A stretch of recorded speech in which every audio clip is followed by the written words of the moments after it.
Hey guys, I just recently finished building the toy shed and I figured I'd show it off and share a few things I learned. This was a Menards kit that I designed online, and the goal was to create as much space as possible for under $10,000. And now I bought it last year when the lumber prices were down, but last I checked, you can still do it. So that's under 10,000, including the doors and even including the gravel. So generally it's cheaper to build bigger, right? I mean, generally the cost per square foot goes down as the building size increases. So I wanted to try and find that sweet spot where you kind of hit that point of diminishing returns, and I think I accomplished that with this building. It's 24 feet wide by 32 feet deep. It's got the extra heavy duty trusses that are engineered for our deep snow country.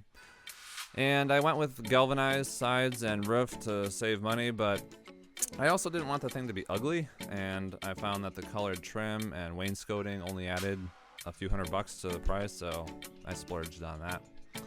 Now, one thing with the online Menards designer is that it doesn't allow you to put an 8-foot door with 9 feet of headroom.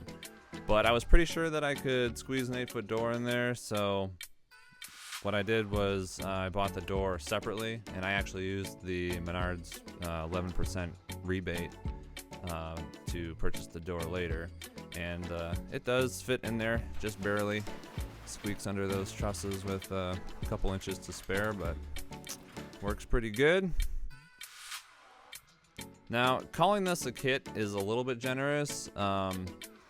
They basically give you a material list is what it is, and it all shows up at once, but you still need to be fairly handy to put one of these together. None of the angles are cut on the metal, none of the posts are pre-cut or anything, so I went with the pressure treated 4x6 posts instead of the laminated posts to save a little money.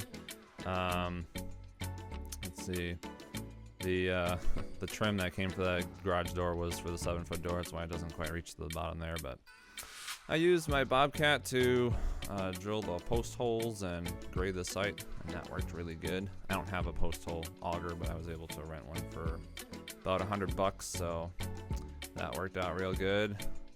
We've been getting just hammered with rain here, but it's draining nicely, and the shed made it through its first winter without any movement from the frost. Those posts are buried about 5 feet deep, so it's pretty stable down there. Seems to be pretty solid. Overall, I'm pretty happy with it. Like I said, calling it a kit's pretty generous, so expect to break out your carpentry skills if you're going to put one of these together. I learned a lot from a couple channels on YouTube for tips and tricks on cutting the trim, and some of these joints you just need to be creative with. They don't show you with the documentation that's included with the kit how to do these kinds of details, so I just looked up some pictures on Google Images and did my best to think like water and caulk where you need to keep the leaks out. I wasn't super concerned, being that this is just an outdoor machine shed, but I still wanted things to look nice and stay dry inside, so I did my research, and it all turned out pretty good.